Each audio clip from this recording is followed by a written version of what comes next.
লাহে নিজৰ আৰ্থিক অৱস্থা সুন্দৰ কৰা আমি দেখা পাইছো।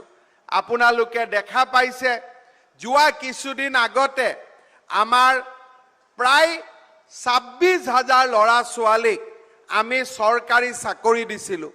কোনেও কতো এটকা নোলোৱাকৈ কিমান দুখীয়া ল'ৰাই চৰকাৰী চাকৰি পাইছিলে।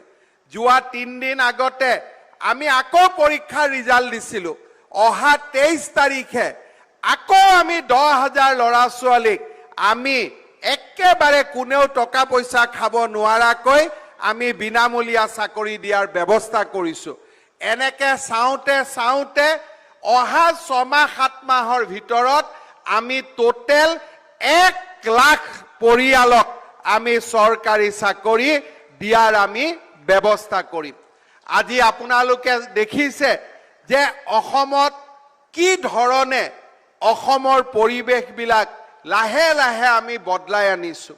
আগতে বানপানী হয়, মানুহে 3-4 বছৰলৈকে সাহায্য নাপায়। আজি বানপানী হ'ল, আমাৰ সাহায্যৰ কাম আমাৰ শেষ হৈ গ'ল।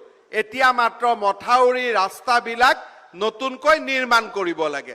আমি বাচন বৰ্তনৰ পইচাও দিলোঁ, পঢ়া কিতাপৰ পইচাও দিলোঁ, ঘৰ ক্ষতিগ্ৰস্তৰো পইচা দিলোঁ। মাত্ৰ 2 মাহৰ ভিতৰতে আমাৰ গোটেই কাম আমি শেষ কৰি থৈ গ'লোঁ।